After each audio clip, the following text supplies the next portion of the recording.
Diam-diam pulang dari dinas luar kota, aku mendapati suamiku dinikahkan siri dengan pelakor oleh ibu mertuaku.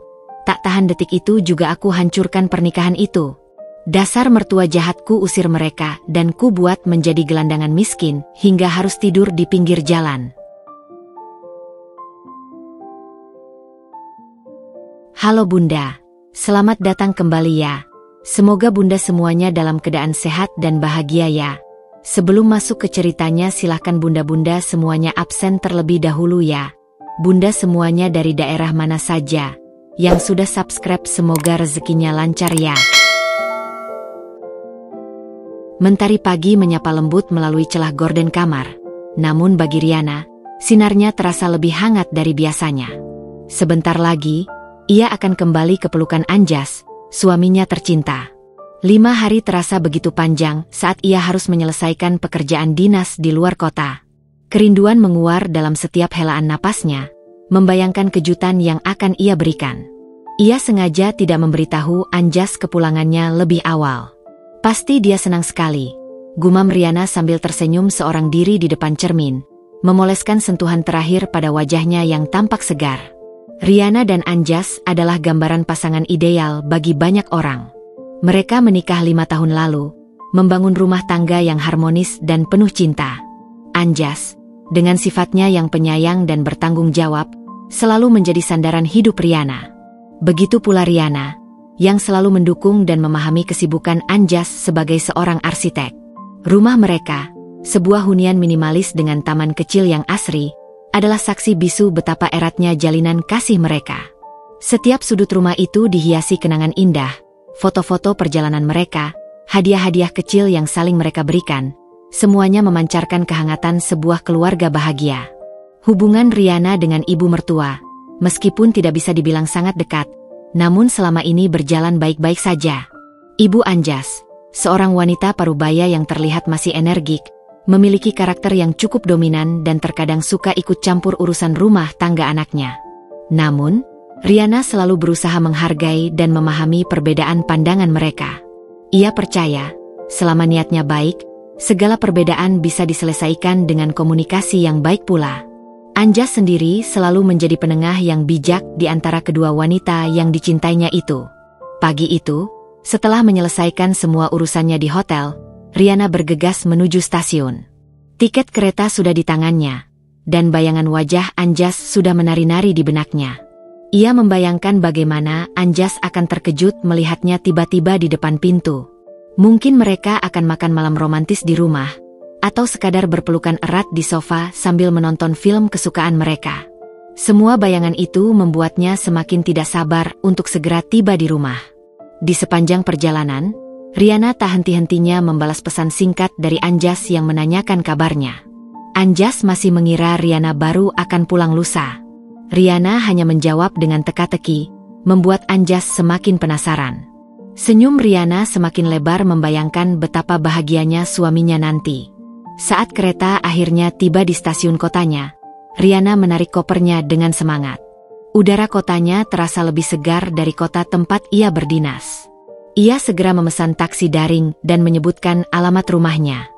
Jantungnya berdebar kencang seiring dengan semakin dekatnya taksi menuju rumahnya. Akhirnya, bisik Riana saat taksi berhenti di depan gerbang rumahnya yang tampak sunyi. Ia membayar ongkos taksi dan menarik kopernya keluar. Dengan langkah ringan, ia membuka gerbang dan menyusuri jalan setapak menuju pintu utama. Namun, saat ia hendak mengeluarkan kunci dari dalam tasnya, ia menyadari sesuatu yang ganjil. Pintu utama rumahnya tidak terkunci. Aneh, pikir Riana. Biasanya Anjas selalu mengunci pintu, bahkan saat ia hanya keluar sebentar. Perasaan tidak enak mulai menyelinap dalam hatinya. Dengan perlahan, Riana mendorong pintu dan melangkah masuk. Aroma masakan yang familiar langsung menyambutnya. Pasti ibu datang memasak untuk Anjas, pikirnya, mencoba menepis perasaan aneh yang mulai menggerogoti hatinya. Mas, aku sudah pulang, seru Riana riang, meletakkan kopernya di dekat pintu. Namun, tidak ada jawaban. Suara-suara sumbang yang kemudian terdengar dari arah ruang tengah membuat langkahnya terhenti. Suara-suara yang sama sekali tidak familiar, bercampur dengan nada riang yang berlebihan. Perasaan hangat yang tadi membungkus hatinya, kini perlahan berubah menjadi dingin dan mencekam. Riana mulai melangkah dengan hati-hati menuju sumber suara, tanpa menyadari bahwa aroma rindu yang tadi ia bawa bersamanya, sebentar lagi akan berubah menjadi asap kemarahan yang membakar. Langkah Riana terasa kian berat, seolah setiap jejaknya menyeret beban tak kasat mata yang menekannya. Jantungnya bergemuruh, iramanya tak beraturan, berpacu seiring dengan semakin jelasnya suara-suara sumbang dari ruang tengah. Ada tawa wanita yang terdengar renyah dan asing, disusul suara bariton yang sangat ia kenali, suara Anjas, mengucapkan kalimat-kalimat yang samar, namun terasa seperti mantra. Di antara itu, suara lantang ibu mertua terdengar paling dominan, memimpin sebuah prosesi yang entah apa itu, prosesi yang seharusnya tidak pernah ada di rumahnya. Apa yang sebenarnya terjadi? Bisik Riana pada dirinya sendiri, mencoba menepis firasat buruk yang semakin kuat mencengkeramnya. Ia melangkah perlahan, bersembunyi di balik pilar ruang makan, mengintip dengan napas tertahan. Dari posisinya, ia bisa melihat sekelebat bayangan beberapa orang duduk bersila di atas karpet Persia di ruang tengah. Ada beberapa wajah asing, beberapa di antaranya tampak seperti tetangga yang ia kenal. Mungkin mereka adalah saksi, dan satu sosok yang membuat jantung Riana seolah berhenti berdetak, Anjas. Suaminya, mengenakan kemeja batik rapi yang baru saja ia setrika sebelum ia berangkat dinas, duduk di sana dengan ekspresi tegang, namun juga terlihat pasrah. Di samping Anjas, duduk seorang wanita. Rambutnya panjang tergerai, hitam legam, kontras dengan kulitnya yang putih bersih. Wajahnya dipulas riasan tebal, bibirnya merah menyala, dan matanya dihiasi eyeliner tajam. Wanita itu tersenyum lebar, memamerkan deretan gigi putihnya yang rapi, senyum yang bagi Riana terasa sangat menjijikkan. Sebuah kerudung tipis berwarna pastel membalut kepalanya, seolah berusaha menciptakan kesan religius dan lugu. Namun, tatapan matanya yang licik, sorot matanya yang penuh ambisi, tak bisa menyembunyikan aura keserakahan yang terpancar jelas. Di pangkuan wanita itu, sebuah mahar dalam nampan perak tampak berkilauan di bawah cahaya lampu. Sebuah cincin berlian yang tampak mahal, perhiasan emas yang gemerlap, dan setumpuk uang tunai yang diikat rapi. Riana mematung. Otaknya mencoba mencerna pemandangan di depannya, berusaha menyangkal realita yang terhampar. Ini bukan sekadar acara biasa, bukan arisan, bukan pula kunjungan tetangga biasa. Ada suasana formalitas yang kental, aura sakral yang justru terasa sangat salah dan kotor di tengah rumah tangganya yang seharusnya suci. Kemudian, suara lantang seorang pria menggema, seorang penghulu, "Saya nikahkan dan saya kawinkan engkau dengan..." Kepala Riana berdenyut hebat. Sensasi mual menjalar dari perut hingga kerongkongannya. Ia ingin berteriak, ingin menerjang masuk, ingin menghentikan semua omong kosong ini.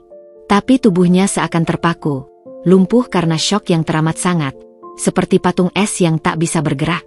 Ia melihat Anjas mengangguk, mengucapkan sesuatu yang tidak begitu jelas, namun diakhiri dengan kata-kata persetujuan.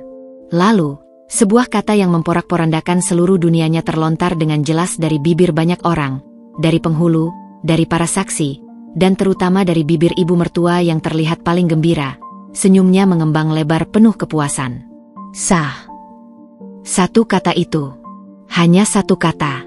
Tapi bagai pisau tajam yang menghujam, merobek-robek jantung Riana hingga tak bersisa. Darah seolah surut dari seluruh tubuhnya, membuatnya kedinginan meskipun udara di dalam rumah hangat. Pandangannya mengabur, seolah seluruh cahaya di ruangan itu telah padam.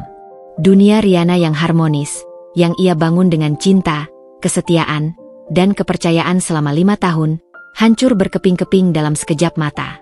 Air mata menggenang di pelupuk matanya, namun bukan air mata kesedihan atau kepedihan, melainkan bara api kemarahan yang tiba-tiba menyala, membakar setiap sel di tubuhnya, mengubahnya menjadi amarah murni yang tak terkendali. Pernikahan siri. Di rumahnya sendiri. Dengan suaminya yang masih sah menikah dengannya. Dan yang paling menyakitkan, direstui, bahkan mungkin diatur, oleh ibu mertua. Kenyataan itu menghantamnya bagai badai topan, menghancurkan fondasi kepercayaannya. Ini bukan hanya pengkhianatan Anjas, ini adalah pengkhianatan ganda yang sangat keji dari dua orang yang paling ia cintai dan percaya. Ibu mertua, yang selama ini ia hormati sebagai figur orang tua, kini berubah menjadi arsitek kehancuran rumah tangganya. Dalang di balik semua ini, Riana menarik napas dalam-dalam, berusaha menenangkan diri, namun sia-sia belaka. Jantungnya bergemuruh, berdetak kencang di balik tulang rusuknya, seolah ingin meledak. Amarah yang tak tertahankan menguasai dirinya, membanjiri setiap sudut pikirannya. Ia merasakan panas menjalar dari ubun-ubun hingga ujung kakinya, membuat tubuhnya bergetar hebat. Tangannya mengepal erat, kuku-kukunya menusuk telapak tangan hingga terasa nyeri yang menusuk. Tapi nyeri fisik itu tak seberapa dibandingkan nyeri di hatinya. Nyeri pengkhianatan yang jauh lebih dalam. Dasar pengkhianat. Bisikan itu keluar dari bibirnya, nyaris tak terdengar di tengah keriuhan di ruang tengah, namun penuh dengan kebencian dan kepedihan yang mendalam. Riana tahu, titik baliknya telah tiba. Ia tidak akan tinggal diam. Ia tidak akan membiarkan mereka lolos begitu saja. Ia akan menghancurkan apapun yang mereka coba bangun di atas puing-puing kepercayaannya. Bahkan jika itu berarti ia harus menghancurkan dirinya sendiri dalam prosesnya. Tidak ada lagi Riana yang sabar. Tidak ada lagi Riana yang pengertian, yang selalu mencari jalan tengah. Yang ada hanya Riana yang terluka parah, Riana yang marah membara, dan Riana yang siap membalas dendam dengan cara yang paling kejam. Amarah Riana sudah mencapai puncaknya. Setiap detik yang berlalu terasa seperti pukulan palu godam di kepalanya, menggemakan suara, sah, yang menusuk, mengoyak-ngoyak kewarasannya. Ia tak bisa lagi menahan diri. Tak peduli siapa yang ada di sana, apakah itu tetangga yang sok tahu, atau kerabat Anjas yang tak tahu malu, tak peduli konsekuensi apapun yang akan ia hadapi. Yang ia tahu, pesta pengkhianatan yang menjijikan ini harus berakhir. Detik itu juga, di bawah kakinya yang gemetar namun penuh tekad. Dengan langkah yang mantap, meskipun kakinya terasa berat bagai baja yang baru ditempa, Riana keluar dari persembunyiannya. Wajahnya merah padam, merona hingga ke leher, otot-otot rahangnya mengeras. Sorot matanya tajam dan membara seperti bara api, memancarkan kobaran kemarahan dan rasa sakit yang mendalam. Kehadirannya yang tiba-tiba membuat suasana riuh rendah di ruang tengah sontak hening. Seolah semua napas tertahan di tenggorokan. Semua mata menoleh padanya, kaget luar biasa, bahkan beberapa di antara mereka tersentak mundur. Anjas, yang baru saja selesai menjabat tangan penghulu dengan senyum tipis di bibirnya, seketika memucat pasi. Matanya melebar, pupilnya mengecil, seolah baru saja melihat hantu yang muncul dari neraka. Wanita itu, sang pelakor, ikut menatap Riana dengan wajah yang tadinya penuh kemenangan kini diliputi ketakutan dan kepanikan yang jelas. Senyum menjijikkan yang tadi terukir di bibirnya sirna tak bersisa. Apa-apaan ini? Suara Riana melengking, membelah keheningan yang mencekam, seolah petir menyambar di tengah langit cerah. Nadanya penuh dengan kemarahan yang meluap, kesedihan yang menusuk, dan rasa jijik yang tak terkira terhadap pemandangan di depannya. Apa yang sedang kalian lakukan di rumahku? Di rumahku. Ia menekankan kata terakhir, seolah ingin menancapkan fakta kepemilikannya ke benak setiap orang yang hadir. Ibu mertua, yang duduk di samping Anjas dengan senyum bangga dan aura kemenangan yang kentara, adalah yang pertama pulih dari keterkejutannya. Wajahnya yang tadi berseri-seri kini mengerut, berubah menjadi sorot kebencian yang mendalam, seperti iblis yang siap menerkam. Dasar tidak tahu sopan santun. Kenapa kamu pulang mendadak seperti ini? Kamu mengacaukan acara sakral ini, bentaknya, suaranya menusuk, seolah Rianalah yang telah melakukan kesalahan fatal dan memalukan. Riana tertawa sinis, tawa yang hambar, getir, dan penuh kepedihan. Tawa yang mengiringi kehancuran hatinya. Sopan santun. Ibu bilang sopan santun. Teriakannya semakin kencang, menggema di seluruh ruangan, memantul dari dinding ke dinding. Ibu menikah siri anak ibu di rumah saya sendiri. Dengan pelakor rendahan ini. Ibu sebut itu sopan? Ibu sebut itu sakral? Jari telunjuk Riana menuding tajam, gemetar namun mantap, ke arah wanita yang masih mematung di samping Anjas. Wanita itu menunduk dalam, wajahnya memerah padam, seolah ingin lenyap di telan bumi karena rasa malu dan takut yang tiba-tiba menyergapnya. Anjas mencoba bangkit, ingin menjelaskan, ingin menenangkan situasi yang sudah di luar kendali. "Ri, dengarkan aku dulu. Ini tidak seperti yang kamu pikirkan." "Diam," potong Riana cepat. Suaranya nyaris bergetar hebat menahan tangis dan amarah yang mendesak keluar dari dadanya. Matanya menatap Anjas, suaminya, dengan sorot penuh kecewa, pengkhianatan, dan rasa jijik yang dalam. Anjas, kamu tega. Setelah semua yang aku berikan, setelah 5 tahun kita membangun semuanya bersama, dengan keringat dan cinta, ini balasanmu. Kamu pikir aku buta? Kamu pikir aku bodoh? Kamu pikir aku tidak akan tahu? Air mata akhirnya menetes deras, membasahi pipinya. Namun itu bukan air mata lemah, melainkan air mata kemarahan yang membakar habis sisa-sisa kesabarannya. Tanpa pikir panjang, tangan Riana menyambar vas bunga porselen Cina antik yang berdiri anggun di meja terdekat. Vas itu adalah hadiah pernikahan dari mendiang neneknya, sebuah kenangan berharga yang dulu ia jaga dengan sepenuh hati. Namun, saat itu Riana tidak peduli. Tidak ada lagi nilai sentimental. Dengan sekuat tenaga, ia menghantamkannya ke lantai marmer yang dingin. Praaang. Suara pecahan beling yang nyaring memecah suasana, memekakan telinga, menyisakan serpihan tajam dan puing-puing yang berserakan di karpet Persia yang mahal.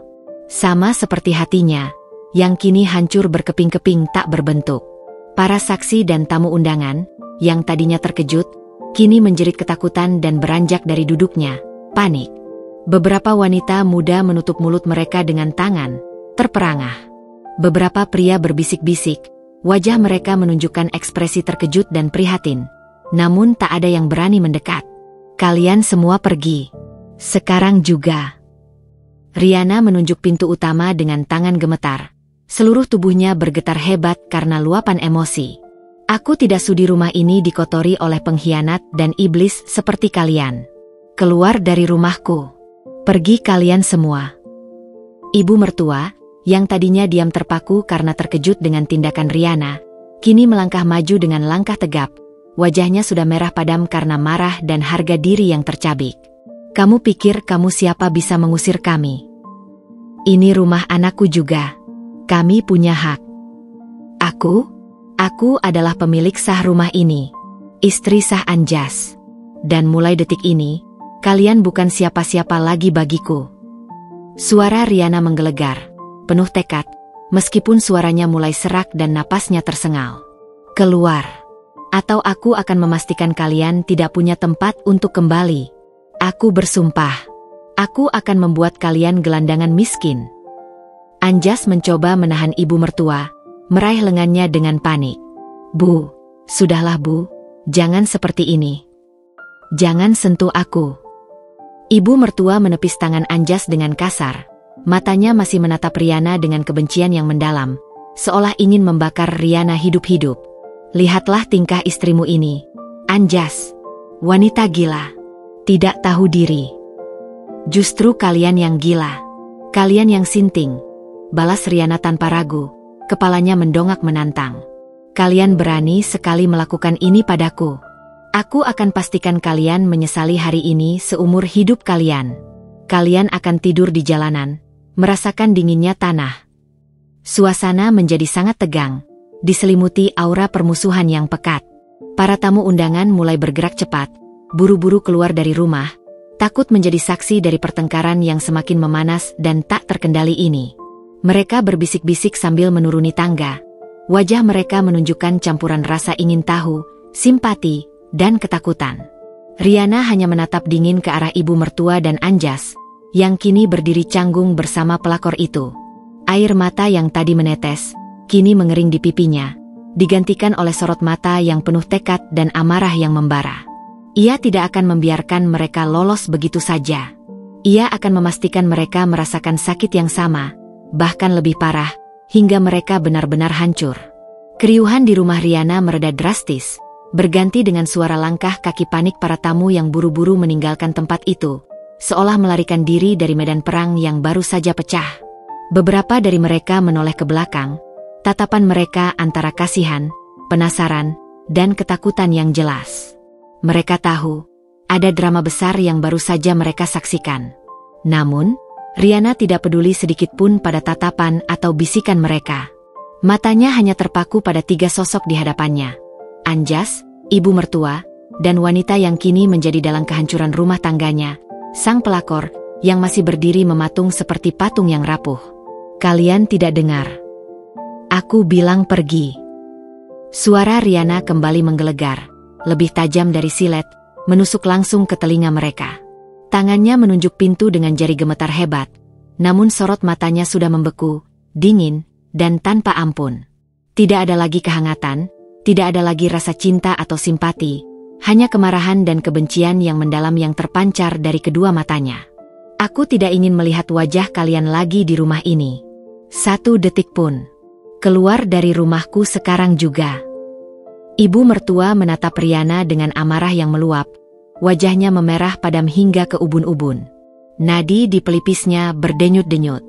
Kamu keterlaluan, Riana. Kami ini orang tua suamimu. Kami punya hak. Kamu tidak bisa seenaknya mengusir kami dari rumah anak kami. Ia membela diri dengan suara bergetar, mencoba mempertahankan sisa-sisa harga dirinya yang sudah tercabik. Orang tua. Riana tertawa hambar, tawa yang penuh sindiran dan rasa muak.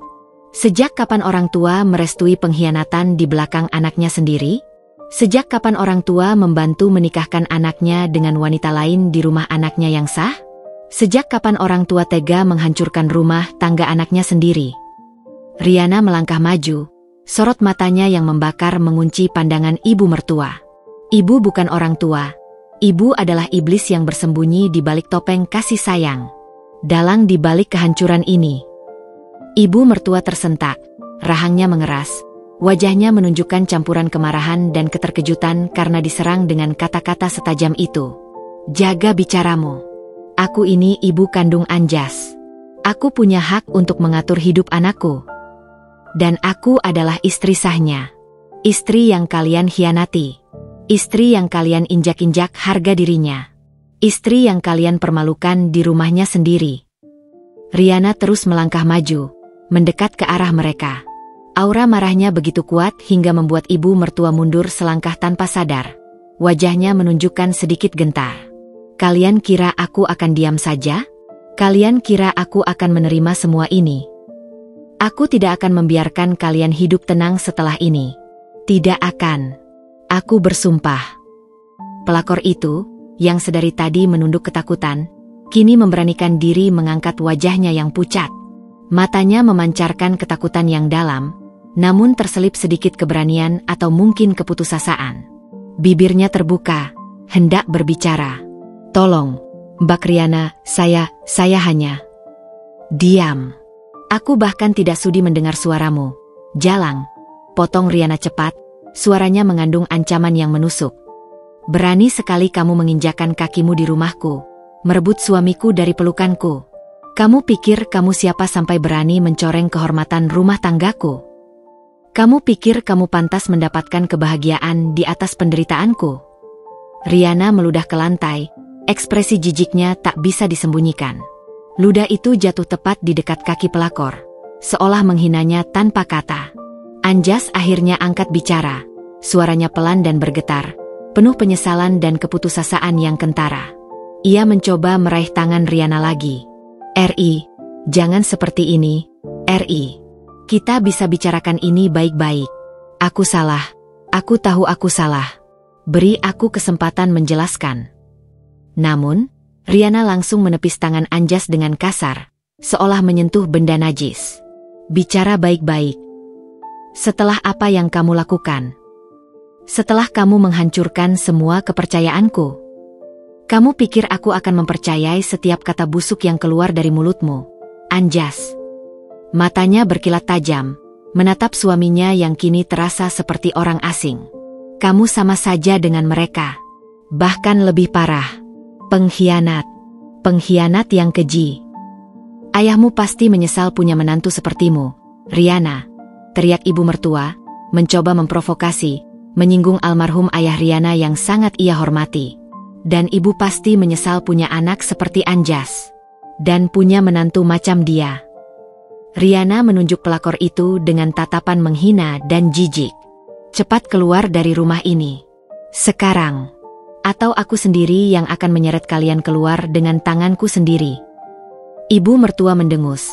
Namun melihat tekad bulat yang membara di mata Riana, ia tahu tidak ada gunanya berdebat lebih lanjut. Ia tahu Riana tidak main-main.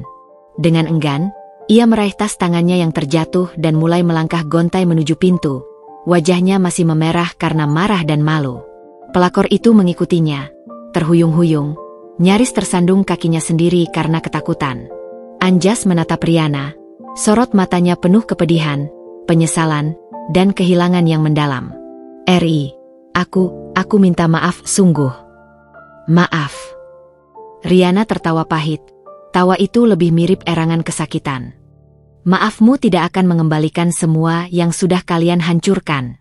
Maafmu tidak akan menghapus rasa jijikku. Pergi, Anjas.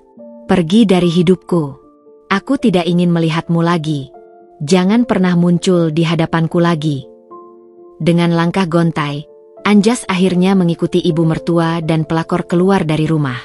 Pintu itu tertutup di belakang mereka dengan bunyi klik yang nyaring, meninggalkan Riana sendirian di tengah ruang tengah yang berantakan, dengan serpihan vas pecah berserakan di lantai, dan bau pengkhianatan yang masih melekat kuat di udara, mencekiknya.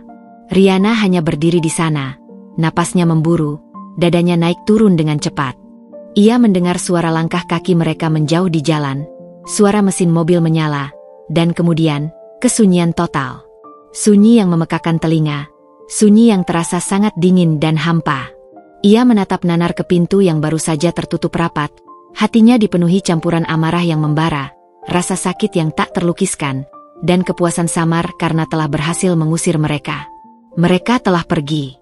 Ia telah mengusir mereka dari rumahnya, dari kehidupannya. Namun, di balik semua itu, ada kehampaan yang luar biasa.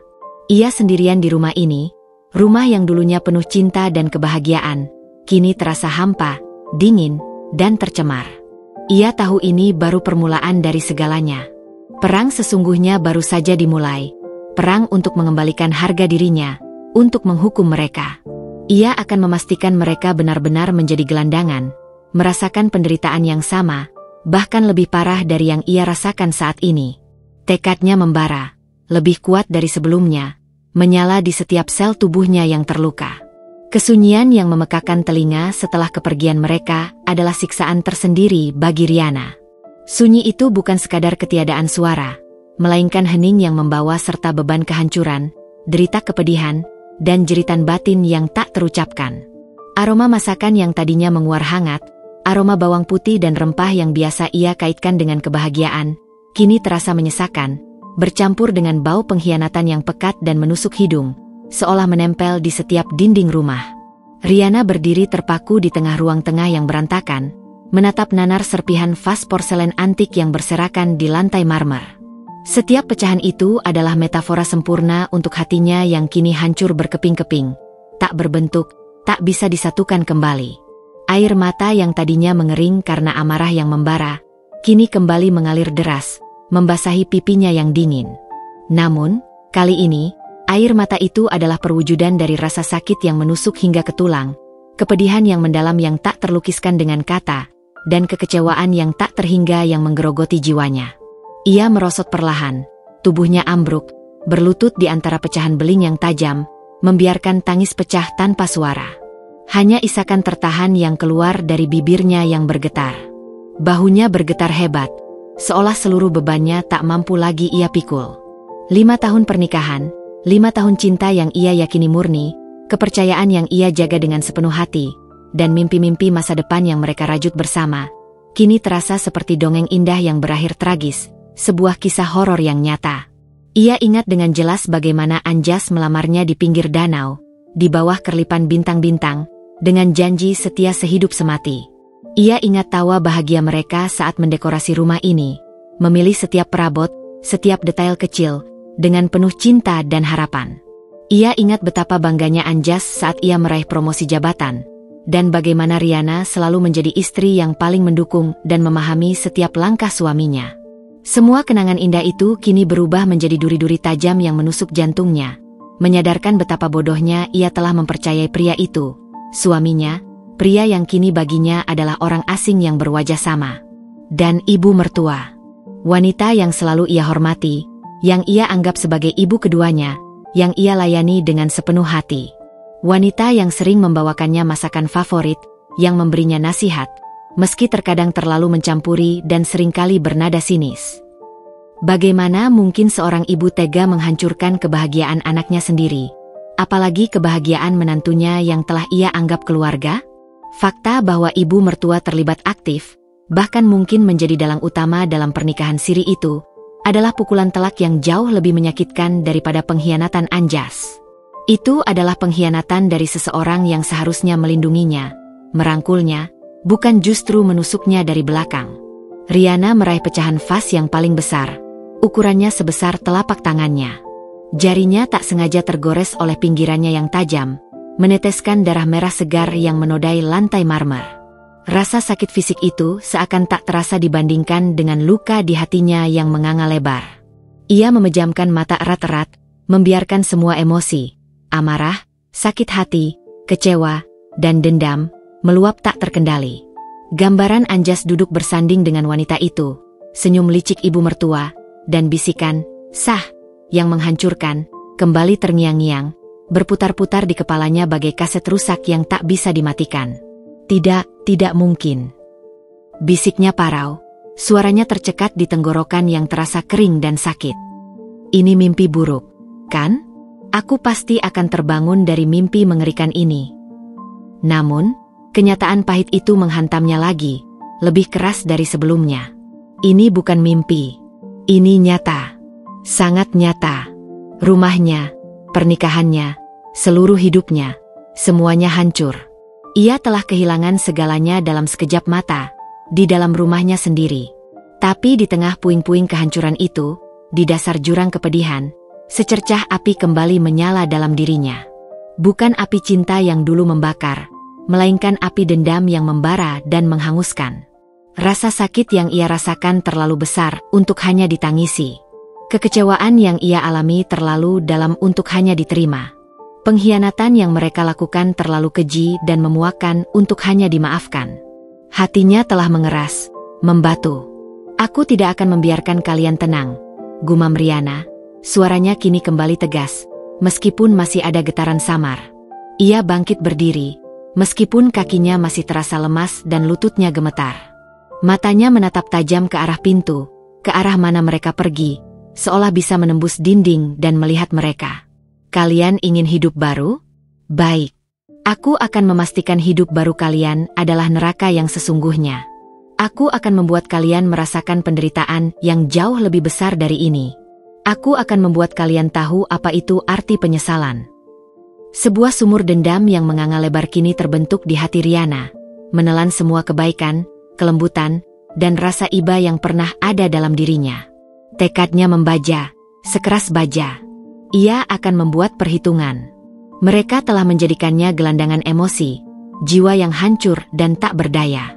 Kini ia akan membuat mereka menjadi gelandangan sesungguhnya, hidup terbuang, miskin, dan menderita. Ia akan membalas setiap tetes air mata yang ia tumpahkan, setiap rasa sakit yang ia rasakan, dan setiap inci kehinaan yang telah ia alami. Ini bukan lagi sekadar perceraian. Ini adalah perang yang harus ia menangkan. Dan Riana bersumpah, ia akan menjadi pemenangnya, apapun risikonya, apapun harga yang harus ia bayar. Setelah tangis kepedihan dan amarahnya mereda, menyisakan kekosongan yang dingin dan perasaan mati rasa, Riana menyadari satu hal krusial. Ia tidak bisa terus terpuruk dalam kehancuran. Rasa sakit yang membanjirinya harus menjadi bahan bakar yang membakar tekadnya, bukan penghalang yang melumpuhkannya. Ia telah berjanji pada dirinya sendiri di hadapan puing-puing kepercayaan yang hancur, dan ia akan menepati janji itu, apapun yang terjadi. Mereka, para pengkhianat itu, akan merasakan akibat dari perbuatan keji mereka hingga ke tulang sumsum. Langkah pertama yang harus ia lakukan adalah membersihkan rumah ini dari setiap jejak kotor pengkhianatan mereka, dari aura menjijikkan yang ditinggalkan. Dengan tangan gemetar, namun penuh dengan dorongan amarah, Riana mulai memunguti pecahan vas porselen yang berserakan di lantai marmer. Setiap serpihan beling yang ia genggam menggores kulitnya hingga meneteskan darah, seolah menjadi pengingat nyeri yang konstan dan memperkuat tekadnya yang membaja. Ia menyapu dan mengepel lantai dengan gerakan kasar dan penuh kebencian, seolah ingin menghapus tidak hanya jejak fisik tetapi juga energi negatif, aura jijik, dan noda pengkhianatan yang ditinggalkan oleh kehadiran mereka. Semua barang yang terkait dengan pernikahan siri itu, dari sisa-sisa seserahan yang mungkin tertinggal di sudut ruangan, hingga sisa makanan atau minuman di piring kotor yang mungkin mereka sentuh, ia buang tanpa ampun ke tempat sampah besar di luar. Ia bahkan mencabut dan menyiram beberapa tanaman hias ibu mertua yang sering diletakkan di teras. Tanaman yang dulunya ia rawat dengan baik, namun kini terasa menjijikkan baginya, tercemar oleh keberadaan wanita tua itu. Setelah rumah terasa sedikit bersih dari jejak fisik mereka, meskipun hatinya masih terasa kotor dan hancur, Riana melangkah gontai ke kamarnya. Kamar yang dulunya menjadi saksi bisu keintiman, tawa, dan cinta mereka, kini terasa dingin, hampa, dan asing. Ia membuka lemari pakaian Anjas. Aroma parfum Anjas yang dulu sangat ia sukai, kini terasa memuakkan.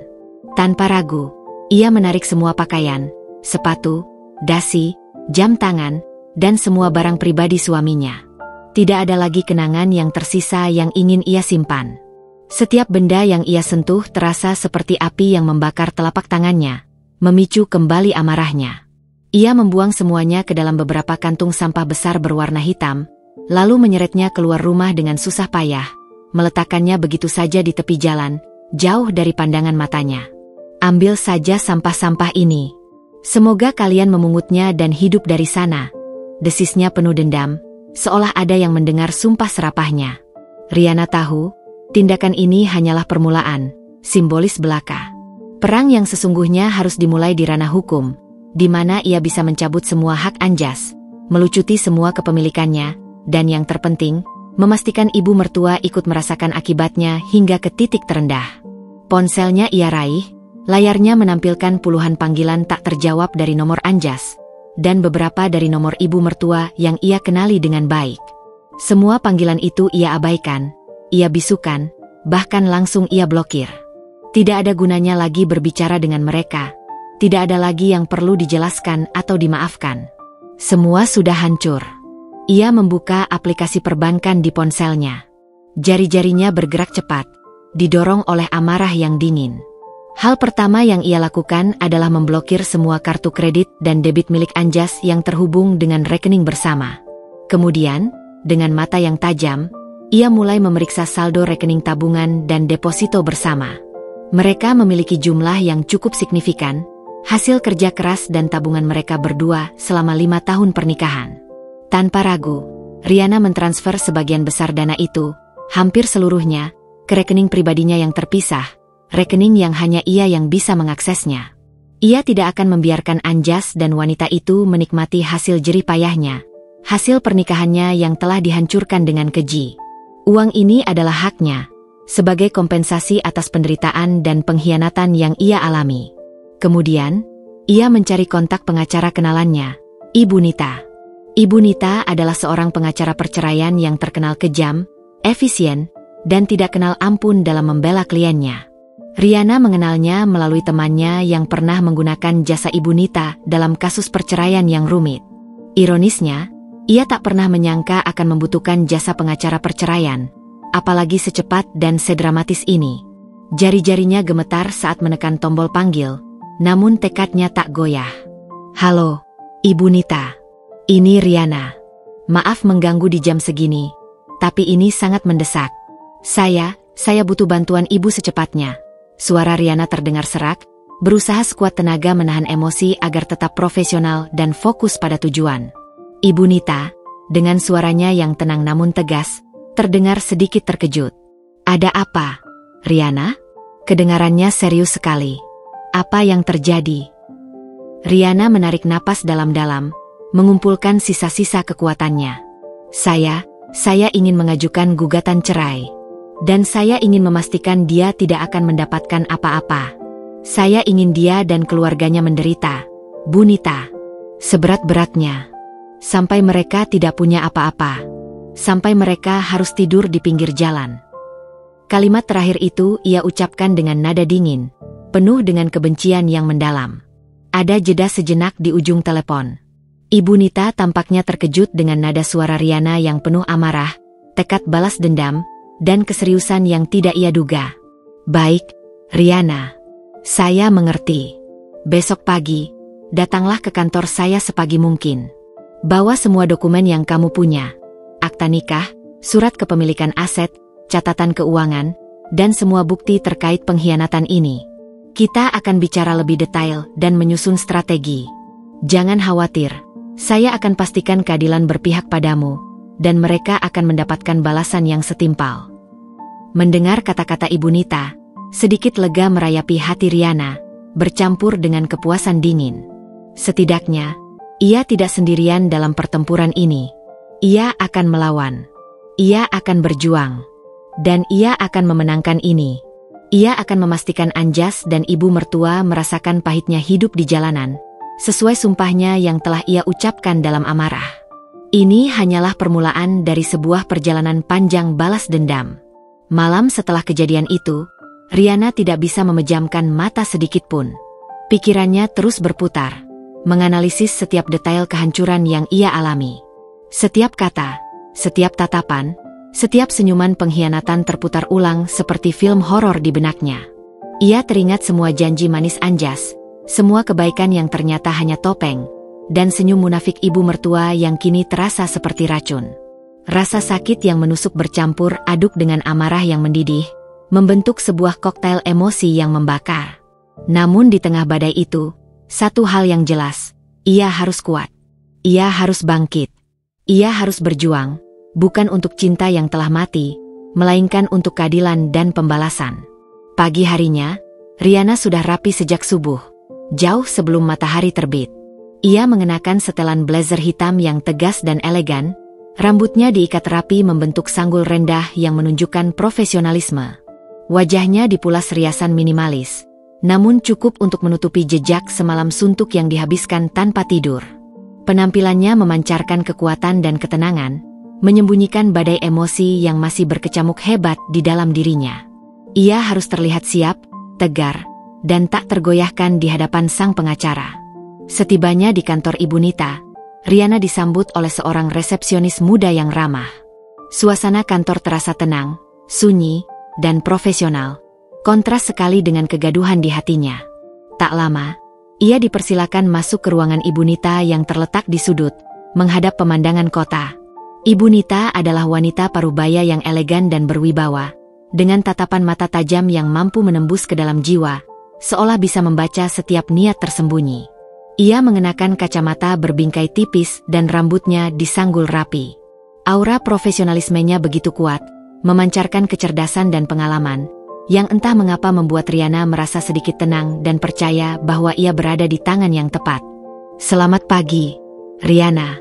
Silakan duduk," sapa Ibu Nita, menunjuk kursi berlengan empuk di hadapannya. Nada suaranya tenang, namun penuh otoritas. "Saya sudah tahu garis besar masalahmu dari telepon kemarin. Saya turut prihatin. Sekarang, ceritakan secara detail, dari awal sampai akhir. Jangan ada yang terlewat, sekecil apapun detailnya." Riana menarik napas dalam, mengumpulkan kekuatan, lalu mulai bercerita. Dari awal pernikahannya dengan Anjas yang harmonis, bagaimana ia dan Anjas membangun rumah tangga dengan cinta dan kerja keras, hubungannya dengan ibu mertua yang ia kira baik-baik saja, hingga detik-detik mengerikan saat ia memergoki pernikahan siri di rumahnya sendiri. Ia menceritakan setiap dialog, setiap ekspresi, setiap detik kehancuran yang ia saksikan. Suaranya datar, tanpa emosi berlebihan, seolah ia menceritakan kisah orang lain untuk menjaga ketenangannya. Namun, matanya sesekali berkilat menahan amarah yang kembali mencuat saat menceritakan detail pengkhianatan itu, dan otot rahangnya mengeras. Ia menyerahkan semua dokumen yang ia bawa, akta nikah, salinan surat kepemilikan rumah atas nama bersama, buku tabungan, laporan rekening koran, dan beberapa bukti transfer yang ia lakukan semalam, memindahkan sebagian besar dana. Ibu Nita mendengarkan dengan seksama, ekspresinya serius. Sesekali ia mengangguk, atau mencatat poin penting di buku kecilnya dengan pulpen emas. Ia tidak menunjukkan ekspresi kaget atau simpati yang berlebihan, hanya fokus pada fakta-fakta hukum dan potensi strategis. "Jadi, Anjas dinikahkan secara siri tanpa sepengetahuanmu dan di rumah yang kalian tinggali bersama, tanpa persetujuan sah darimu sebagai istri pertama?" tanya Ibu Nita, mengulang poin penting dengan nada lugas. Betul sekali, Bu Nita. Dan yang paling keji, ibu mertua saya yang mengatur semuanya.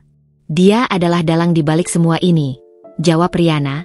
Nada suaranya mengeras dan penuh kebencian di akhir kalimat, menyebut ibu mertua. Baik, ini adalah kasus yang sangat kuat, Riana.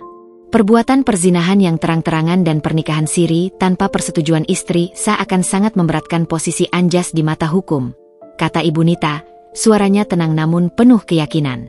Kita bisa menuntut perceraian dengan alasan perzinahan, yang akan memberikanmu keuntungan besar dalam pembagian harta gonogini, bahkan hak asuh jika ada anak. Tapi kamu bilang tidak ada anak, benar? Riana mengangguk mantap. Tidak ada, Bu Nita. Dan soal harta, saya ingin memastikan dia tidak mendapatkan apa-apa. Saya ingin dia kehilangan segalanya. Bahkan jika perlu, saya ingin dia dan ibu mertua saya jatuh miskin. Saya ingin mereka tidak punya apa-apa, Bu Nita. Saya ingin mereka benar-benar menderita. Sampai mereka harus tidur di pinggir jalan, merasakan dinginnya. Kalimat terakhir itu keluar begitu saja, dengan nada dingin yang mengejutkan Ibu Nita. Ada aura kegelapan yang menyelimuti Riana. Ibu Nita menatap Riana lekat-lekat, matanya menelisik ke dalam jiwa Riana. Ada kilatan tekad yang sangat kuat di mata Riana, bukan sekadar kepedihan semata. Ini adalah tekad untuk menghancurkan. Maksudmu, kamu ingin mereka benar-benar merasakan penderitaan yang ekstrim, hingga ke titik terendah. Ya, Bu Nita. Mereka telah menghancurkan hidup saya, menghancurkan hati saya. Saya ingin mereka merasakan hal yang sama, bahkan lebih parah. Saya ingin mereka tahu rasanya tidak punya apa-apa, seperti yang mereka lakukan pada jiwa saya, jawab Riana, rahangnya mengeras, tangannya mengepal di bawah meja. Ibu Nita menghela napas panjang, seolah sedang menyusun strategi perang di benaknya. Baik, Riana. Saya mengerti keinginanmu. Sebagai pengacara, tugas saya adalah memperjuangkan kepentingan klien saya semaksimal mungkin dan mewujudkan keadilan yang kamu inginkan. Kita akan menyusun strategi hukum yang komprehensif dan agresif. Pertama, kita akan mengajukan gugatan cerai sesegera mungkin dengan bukti perzinahan yang kuat. Kita akan mengajukan tuntutan pembagian harta gonogini secara adil, yang kemungkinan besar akan sangat menguntungkanmu mengingat alasan perceraian ini. Kedua, kita akan menyelidiki semua aset-aset Anjas yang mungkin disembunyikan atau dialihkan sebelum gugatan ini. Ketiga, kita akan mempertimbangkan apakah ada celah hukum untuk menuntut kerugian imaterial atas penderitaan mental dan psikologis yang kamu alami, atau bahkan tuntutan lain terhadap ibu mertua terkait keterlibatannya dalam pernikahan siri ini, terutama jika ada indikasi persekongkolan atau penipuan. Riana merasa sedikit lega mendengar rencana Ibu Nita. Kepalanya yang tadinya penuh kekacauan, kini mulai merasakan adanya arah. Bagaimana dengan ibu mertua, Bu Nita? Apa yang bisa saya lakukan padanya secara spesifik? Saya ingin dia juga merasakan dampaknya. Ibu Nita mengatupkan bibirnya sejenak. Secara langsung, gugatan perceraian hanya melibatkan suami istri.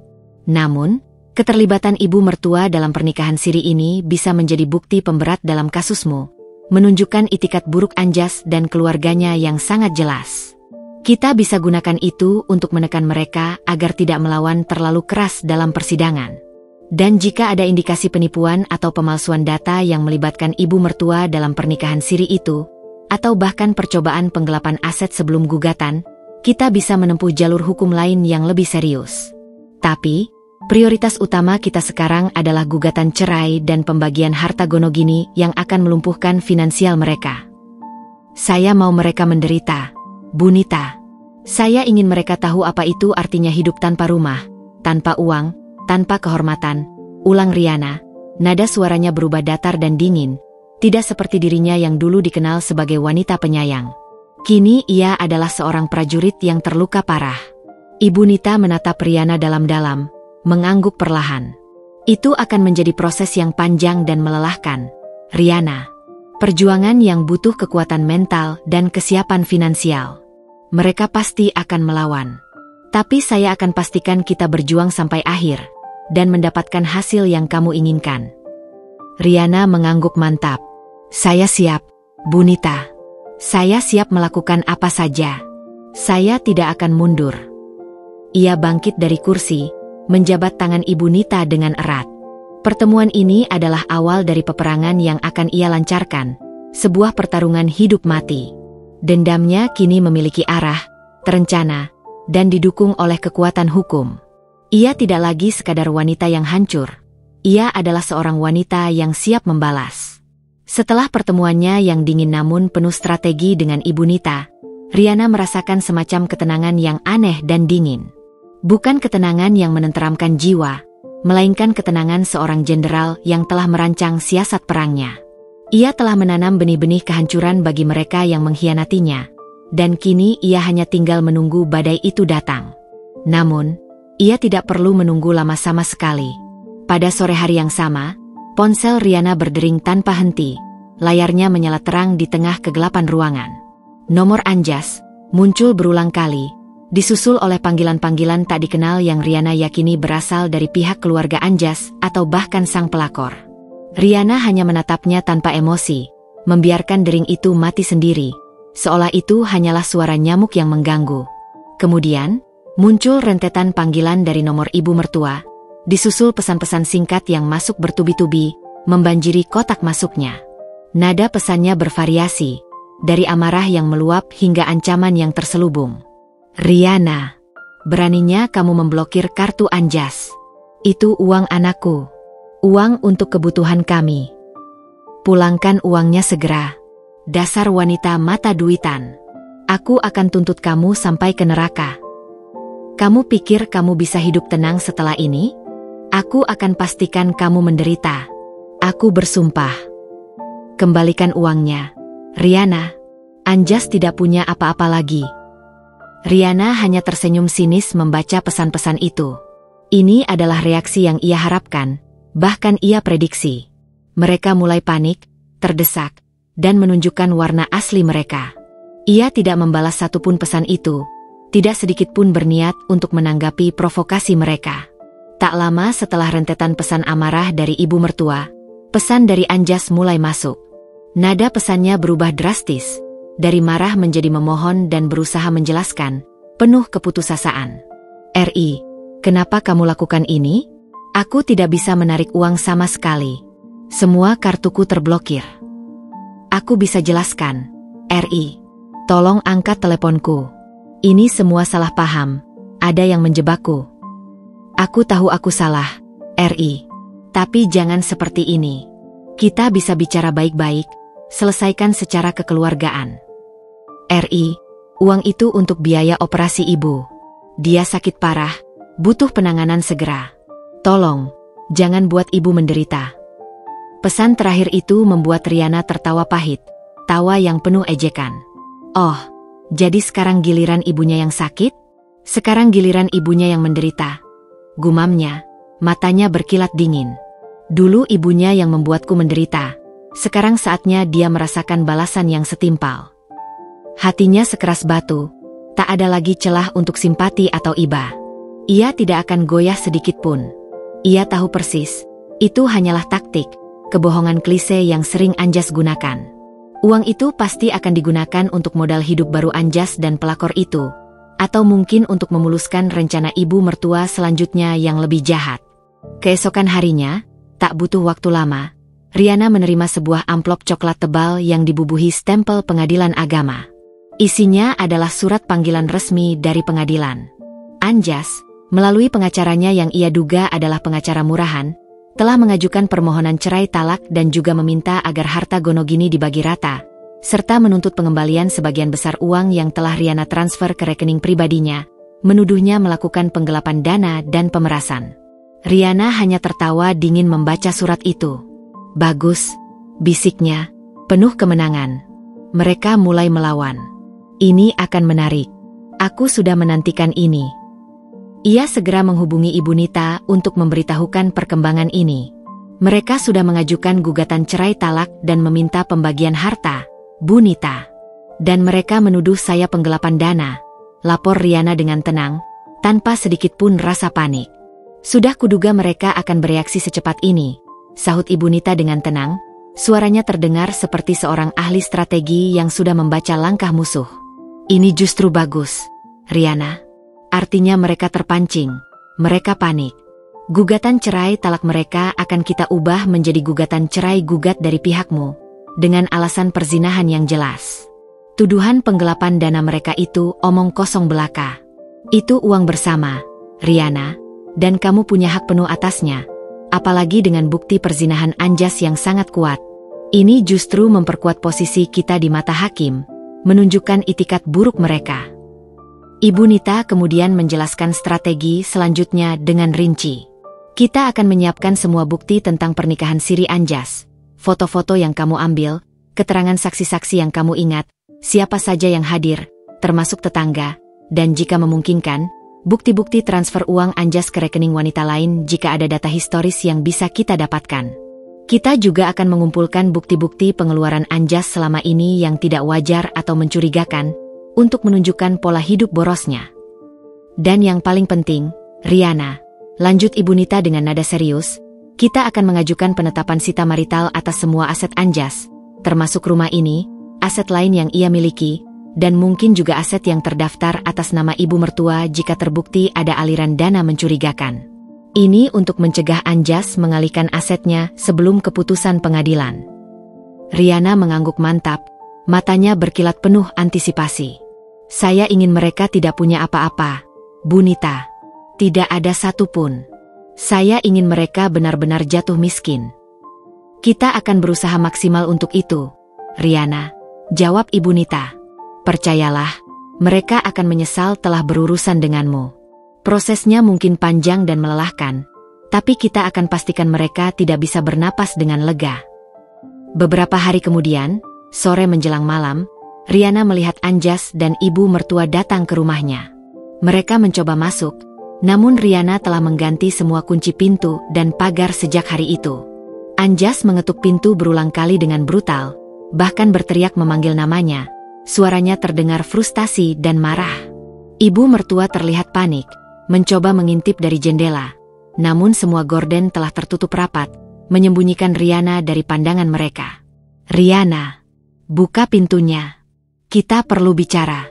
Aku tidak punya tempat tinggal, teriak Anjas dari luar, suaranya pecah. Riana hanya mematung di dalam, menatap pintu dari balik tirai. Wajah Anjas tampak kacau, rambutnya sedikit berantakan, dan ibu mertua terlihat sangat marah dan frustasi, bahunya merosot. Pelakor itu tidak terlihat bersama mereka. Mungkin ia sudah sadar diri, atau Anjas memang sengaja menyembunyikannya. Sekarang rasakan sendiri, bisik Riana penuh kemenangan. Senyum tipis terukir di bibirnya. Ini baru permulaan. Kalian akan melihat betapa dingin dan kejamnya dunia yang kalian buat sendiri. Badai balasan yang ia inginkan baru saja dimulai, dan ia siap untuk menikmati setiap tetes kehancuran dan penderitaan yang akan menimpa mereka. Surat panggilan sidang dari Pengadilan Agama tiba tak lama setelah Riana mengusir mereka, bagai telegram yang mengumumkan dimulainya peperangan. Tanggal persidangan perdana ditetapkan 2 minggu kemudian. Sebuah rentang waktu yang terasa begitu singkat namun juga sangat panjang. Selama masa menunggu itu, Riana terus berkomunikasi intens dengan Ibu Nita, menyiapkan segala bukti, merancang strategi, dan memperkuat mentalnya. Mereka bahkan berlatih skenario pertanyaan dan jawaban, memastikan Riana siap mental menghadapi konfrontasi langsung yang tak terhindarkan dengan Anjas dan terutama, ibu mertua. Hari yang dinanti-nanti itu akhirnya tiba. Pagi itu, Riana sudah rapi sejak subuh, jauh sebelum sebagian besar orang memulai aktivitasnya.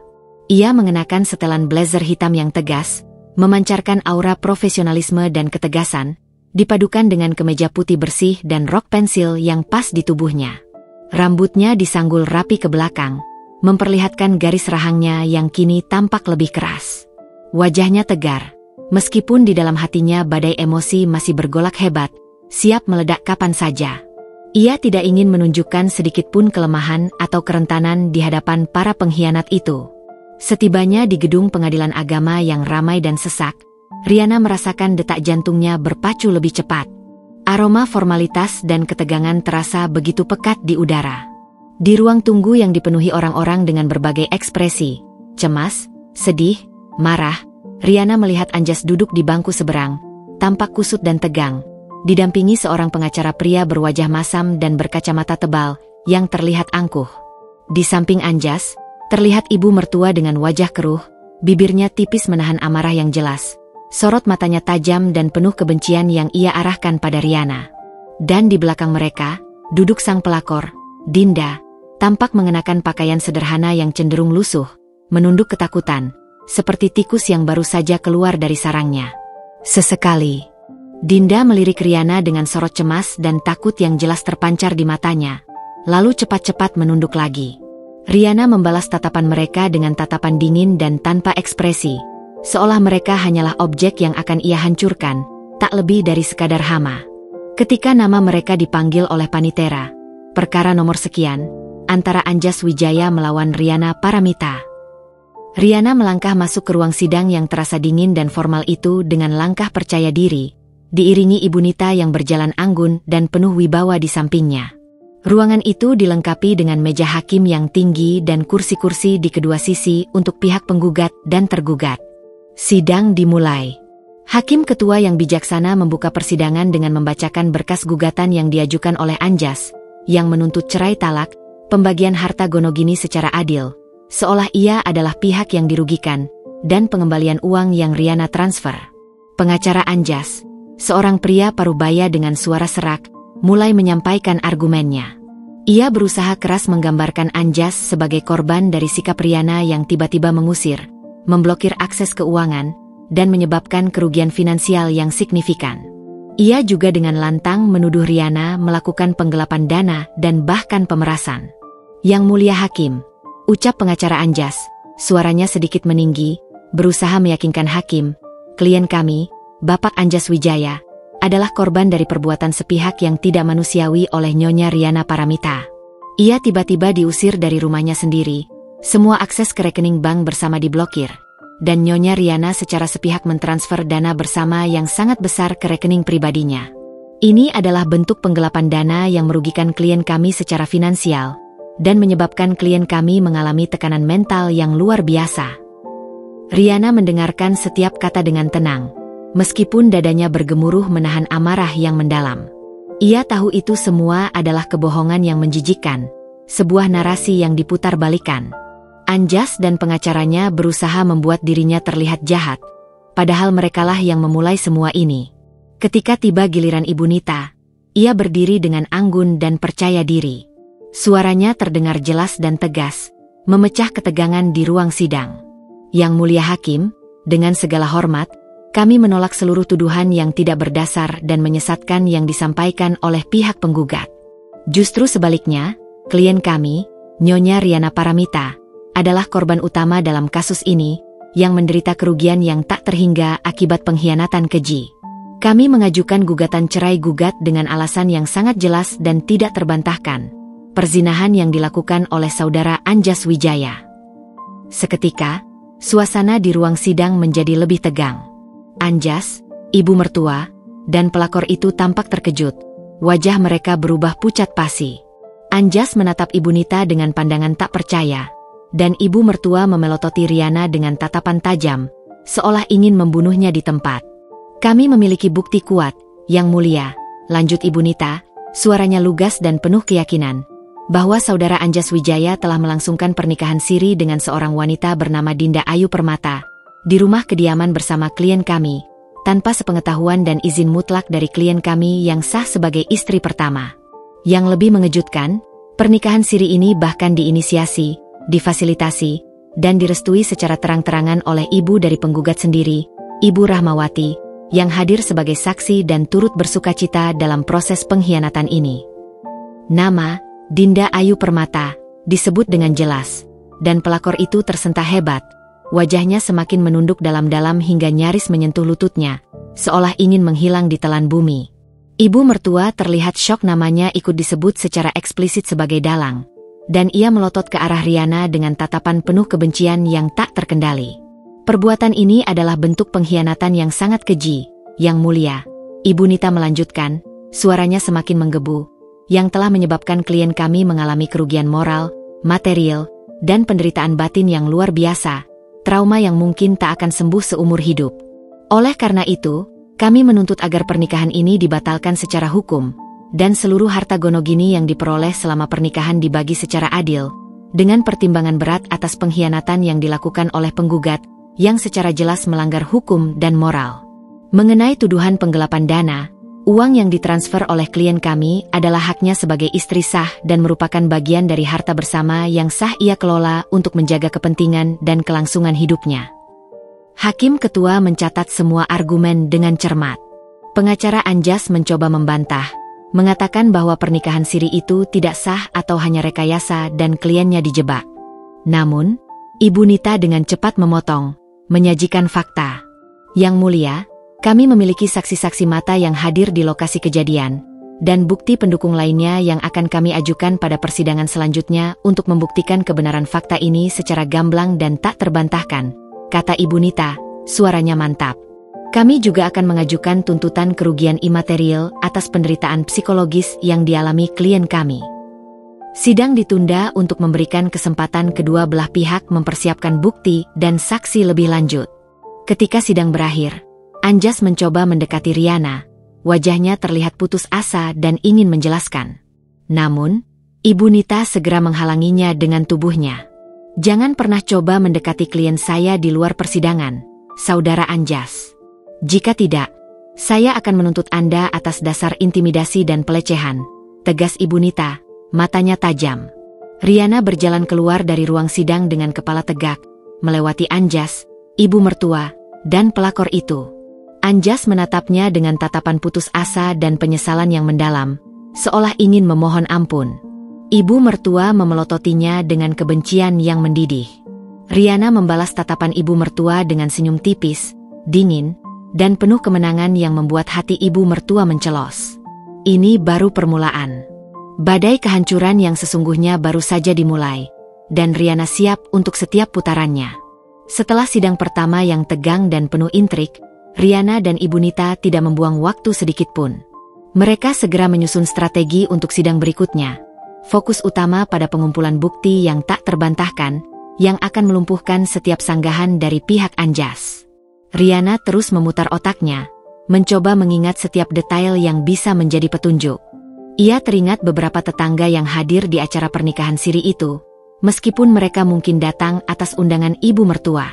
Salah satunya adalah Ibu Siti, seorang ibu rumah tangga parubaya yang cukup dekat dengan ibu mertua, namun juga seringkali berbagi gosip dan keluh kesah dengan Riana. Riana memutuskan untuk mendekati Ibu Siti terlebih dahulu, menggunakan pendekatan yang halus namun tegas. Bu Siti, saya tahu ibu ada di rumah saya waktu itu, kan? Kata Riana saat menemui Ibu Siti di rumahnya beberapa hari setelah sidang pertama. Nadanya tenang, namun ada ketegasan yang tak bisa disembunyikan. Saya mohon, Bu, saya harap ibu bisa bicara jujur di pengadilan. Ini demi keadilan. Ibu Siti awalnya tampak sangat ragu dan takut, wajahnya pucat. Aduh, Riana, saya takut sekali sama Bu Rahmawati. Dia kan orangnya keras, temperamental, dan sering mengancam. Bagaimana kalau nanti dia marah pada saya? Riana menatap Ibu Siti lekat-lekat, mencoba membaca ekspresi wanita di hadapannya. Ia membiarkan sedikit kepedihan dan keputusasaan muncul di suaranya, sebuah taktik untuk melunakkan hati Ibu Siti. Ibu mau melihat kebohongan dan pengkhianatan ini dibiarkan begitu saja? Ibu mau melihat orang yang tidak bersalah seperti saya menderita dan terus diinjak-injak harga dirinya? Apa ibu tidak kasihan pada saya? Saya hanya ingin keadilan, Bu Siti, keadilan yang murni. Dan ibu adalah saksi mata kunci yang bisa membantu saya mendapatkan itu. Akhirnya, setelah beberapa bujukan yang sabar dan jaminan perlindungan penuh dari Ibu Nita melalui sambungan telepon, Ibu Siti setuju untuk bersaksi. Ia bahkan mengungkapkan detail mengejutkan bahwa ibu mertua yang secara spesifik memintanya untuk datang dan, yang lebih penting, untuk merahasiakan seluruh acara tersebut dari Riana. Keterangan Ibu Siti menjadi bukti awal yang sangat berharga, menguatkan dugaan adanya konspirasi. Selain Ibu Siti, Riana juga teringat ada seorang tukang catering yang datang saat itu, serta seorang fotografer amatir yang disewa oleh ibu mertua untuk mengabadikan momen pernikahan siri tersebut. Ibu Nita segera memerintahkan tim investigasinya untuk melacak dan menghubungi mereka berdua. Setiap orang yang terlibat, sekecil apapun perannya, akan menjadi potensi saksi bagi kita. Riana, jelas Ibu Nita dalam salah satu pertemuan mereka. Kita butuh kesaksian yang konsisten, berurutan, dan meyakinkan untuk membuktikan bahwa pernikahan siri itu benar-benar terjadi, direncanakan secara sengaja di belakangmu, dan melibatkan banyak pihak. Namun, keberuntungan benar-benar berpihak pada Riana, jauh lebih dari yang ia duga. Salah satu teman Ibu Siti, yang juga hadir di acara itu dan secara pribadi tidak menyukai sikap ibu mertua yang sering merendahkan orang lain, diam-diam merekam sebagian kecil prosesi pernikahan siri tersebut menggunakan ponselnya. Video singkat itu, meskipun sedikit buram dan singkat, menunjukkan dengan jelas momen krusial. Anjas mengucapkan ijab kabul, Dinda Ayu Permata yang tersenyum penuh kemenangan di sampingnya, dan ibu mertua yang terlihat sangat antusias, bahkan sesekali mengangguk bangga sebagai saksi utama di belakang mereka. Suara sah dari para hadirin juga terdengar jelas di rekaman itu, menggetarkan ruang sidang nanti. Ini emas, Riana. Emas, seru Ibu Nita dengan gembira. Matanya berbinar-binar saat melihat video itu untuk pertama kalinya. Bukti video adalah raja di persidangan. Ini akan melumpuhkan semua argumen mereka bahwa itu hanya rekayasa atau tidak sah. Mereka tidak akan bisa mengelak lagi. Riana merasakan dadanya berdebar kencang. Kali ini bukan karena takut, melainkan karena kepuasan yang dingin. Kebenciannya sedikit terobati dengan bukti tak terbantahkan ini. Bagaimana dengan aset mereka, Bu Nita? Apa ada kabar terbaru? Ibu Nita mengangguk, senyum tipis terukir di bibirnya. Tim investigasi kita menemukan beberapa hal menarik. Ternyata Anjas memiliki sebuah rekening tabungan di bank lain yang tidak pernah kamu ketahui. Rekening yang sering menerima transfer dana dalam jumlah besar. Selain itu, ada beberapa transfer mencurigakan dari rekening itu ke rekening Dinda Ayu Permata dalam beberapa bulan terakhir. Jumlahnya signifikan. Dan yang lebih menarik lagi, ada aset berupa sebidang tanah kosong atas nama ibu mertua yang baru dibeli 6 bulan lalu, tepat sebelum Anjas berangkat dinas luar kota. Kita akan meminta agar semua itu masuk dalam daftar sita marital dan pembagian harta gonogini. Pada sidang kedua, suasana jauh lebih tegang dari sidang sebelumnya. Pengacara Anjas terlihat lebih defensif, raut wajahnya tegang, sementara Anjas dan ibu mertua tampak sangat gelisah dan terus berbisik-bisik. Dinda Ayu Permata, sang pelakor, bahkan terlihat sangat pucat dan terus menunduk, seperti ingin menghindari tatapan siapapun. Ibu Nita memulai dengan memanggil Ibu Siti sebagai saksi pertama. Ibu Siti, meskipun sedikit gugup di awal, menceritakan dengan jujur dan lugas apa yang ia lihat dan dengar pada hari pernikahan siri itu, termasuk peran ibu mertua dalam mengatur semuanya. Kesaksiannya yang detail dan konsisten membuat Anjas dan ibu mertua semakin terpojok. Mereka bahkan mencoba menginterupsi beberapa kali namun dihentikan oleh hakim. Pengacara Anjas mencoba menyerang kredibilitas Ibu Siti, menuduhnya berbohong atau dibayar oleh Riana. Namun Ibu Nita dengan sigap membela dan menunjukkan rekam jejak Ibu Siti sebagai warga yang baik. Kemudian, dengan gerakan yang dramatis, Ibu Nita meminta izin hakim untuk memutar bukti video. Layar proyektor diturunkan, dan rekaman buram namun jelas itu mulai diputar. Suasana ruang sidang menjadi hening total, seolah semua orang menahan napas. Terlihat Anjas mengucapkan ijab kabul dengan lantang, wajah Dinda yang tersenyum penuh kemenangan di sampingnya, dan ibu mertua yang tersenyum puas di samping mereka. Suara sah dari para saksi juga terdengar jelas, menggelegar di ruang sidang, menjadi bukti tak terbantahkan. Anjas langsung memalingkan wajahnya, rahangnya mengeras, wajahnya menunjukkan campuran rasa malu dan marah. Ibu mertua melotot ke arah layar, wajahnya memerah padam, urat di lehernya menonjol, seolah ingin menghancurkan proyektor itu. Dinda Ayu Permata, sang pelakor, langsung menangis terisak dan menutupi wajahnya dengan kedua tangan. Bahunya bergetar hebat, seolah tak kuat menghadapi kenyataan yang terekspos. Hakim menatap serius ke arah rekaman itu, lalu mengalihkan pandangannya ke arah Anjas dan ibu mertua dengan sorot mata yang tidak bisa disembunyikan, sorot kekecewaan dan kemarahan.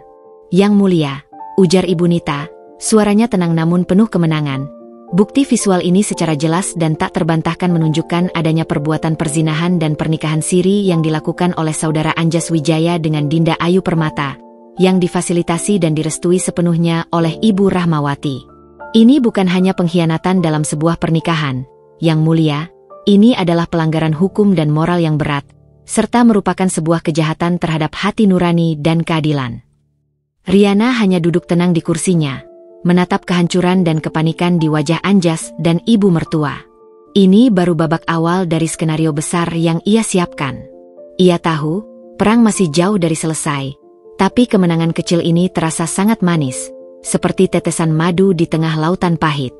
Intervensi dari Paman Harsono menjadi sinyal jelas bagi Riana dan Ibu Nita, bahwa pihak Anjas tidak akan menyerah begitu saja. Mereka akan menggunakan segala cara, termasuk jalur non-hukum, untuk menekan Riana. Karangan bunga duka cita yang misterius itu semakin menguatkan dugaan Riana tentang taktik intimidasi mereka. Namun, alih-alih takut, Riana justru merasa semakin bersemangat. Permainan ini semakin menarik. Beberapa hari setelah panggilan dari Paman Harsono dan insiden karangan bunga, serangkaian kejadian aneh mulai terjadi. Tagihan listrik rumah Riana tiba-tiba melonjak drastis, padahal ia sudah sangat hemat dalam penggunaan energi.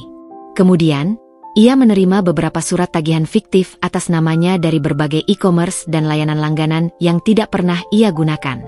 Ada juga beberapa telepon misterius yang masuk, dengan suara-suara aneh atau hanya hening. Riana tahu ini adalah upaya untuk mengganggu stabilitas mentalnya, membuatnya frustrasi dan kelelahan. Ibu Nita, dengan pengalamannya, telah mengantisipasi manuver-manuver licik seperti ini. Ini adalah upaya sistematis untuk membuatmu tertekan. Riana, jelas Ibu Nita dalam salah satu pertemuan mereka di kantornya. Mereka ingin kamu menyerah sebelum kita mencapai klimaks di pengadilan. Jangan terpancing. Setiap insiden ini justru bisa kita jadikan bukti tambahan tentang itikat buruk mereka. Ibu Nita segera menyarankan Riana untuk memasang kamera pengawas di sekitar rumah, terutama di bagian depan dan belakang. Ia juga menyarankan Riana untuk mengganti nomor telepon pribadinya dan menggunakan nomor khusus untuk keperluan hukum saja. Selain itu, tim Ibu Nita mulai mendalami catatan telepon Anjas dan ibu mertua. Mereka mencurigai adanya kontak intens antara Anjas dan Paman Harsono, serta kemungkinan Anjas mencoba mengalihkan beberapa aset lagi. Kita tidak bisa membiarkan mereka lolos dengan menyembunyikan aset, tegas Ibu Nita. Kasus seperti ini seringkali melibatkan aset yang disembunyikan atas nama keluarga atau pihak ketiga. Tim investigasi Ibu Nita bekerja cepat. Mereka berhasil melacak beberapa transaksi besar dari rekening baru Anjas ke rekening atas nama Paman Harsono. Jumlahnya cukup signifikan, mengindikasikan adanya upaya pengalihan dana untuk menghindari pembagian gonogini. Selain itu, mereka juga menemukan bukti bahwa ibu mertua telah meminjamkan sejumlah besar uang kepada seorang kerabat jauhnya beberapa bulan terakhir. Sebuah tindakan yang mencurigakan mengingat ia tidak memiliki sumber penghasilan tetap selain dari tunjangan Anjas. Ini semua adalah bukti bahwa mereka bersekongkol. Riana, ujar Ibu Nita sambil menunjukkan laporan investigasi. Anjas mencoba menyembunyikan uangnya melalui pamannya, dan Ibu Rahmawati juga mencoba mengamankan dana dengan meminjamkannya ke kerabat. Mereka panik, dan ini adalah tanda bahwa mereka takut kalah. Riana merasakan kepuasan dingin melihat bukti-bukti itu. Luar biasa, Bu Nita. Jadi, mereka tidak akan bisa mengelak lagi. Tepat sekali, jawab Ibu Nita dengan senyum tipis. Kita akan ajukan bukti-bukti ini di sidang berikutnya. Hakim akan melihat pola penipuan dan itikat buruk mereka. Namun, pertempuran di balik layar tidak hanya melibatkan keuangan. Suatu malam, saat Riana pulang dari kantor Ibu Nita, ia merasa diikuti. Ia mempercepat langkahnya, jantungnya berdebar kencang. Ketika ia tiba di depan rumahnya, ia melihat sebuah mobil hitam misterius parkir di kejauhan. Sebuah bayangan gelap melintas cepat saat Riana membuka gerbang. Ia buru-buru masuk dan mengunci pintu.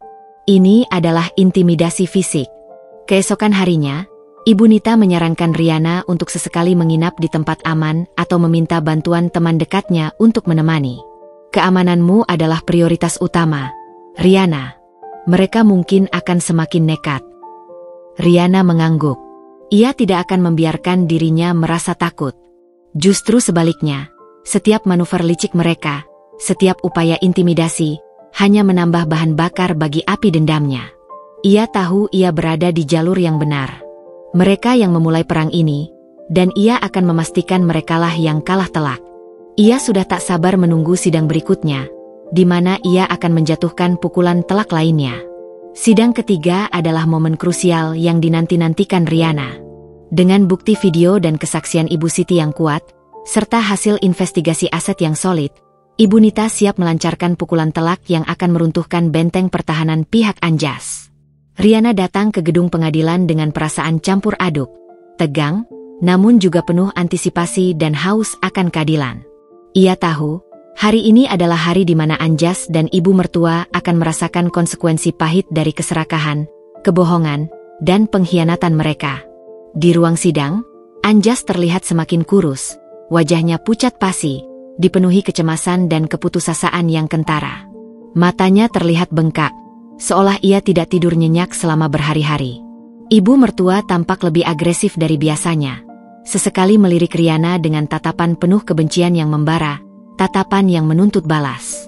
Dinda Ayu Permata, sang pelakor, tidak terlihat hadir di persidangan kali ini. Mungkin atas saran pengacara Anjas untuk menghindari sorotan, atau karena rasa malu dan takut yang teramat sangat setelah bukti video terungkap. Sidang dibuka dengan formalitas yang biasa. Hakim ketua duduk di singgasananya, tatapannya menyapu seluruh ruangan. Ibu Nita langsung mengambil alih, berdiri di hadapan meja hakim dengan aura yang mengintimidasi. Yang Mulia Hakim, suaranya lantang dan jelas, memenuhi setiap sudut ruangan. Setelah kami mengajukan bukti video dan kesaksian saksi kunci yang tak terbantahkan pada sidang sebelumnya, yang secara gamblang membuktikan adanya perzinahan dan pernikahan siri yang dilakukan oleh penggugat, Saudara Anjas Wijaya, kami kini ingin mengajukan permohonan penetapan sita marital atas seluruh aset yang dimiliki oleh Saudara Anjas Wijaya, baik yang terdaftar atas namanya maupun yang diduga dialihkan, secara licik kepada pihak ketiga. Pengacara Anjas langsung berdiri, wajahnya menunjukkan keterkejutan dan kemarahan. Yang Mulia, keberatan. Ini adalah upaya untuk memiskinkan klien kami secara tidak adil.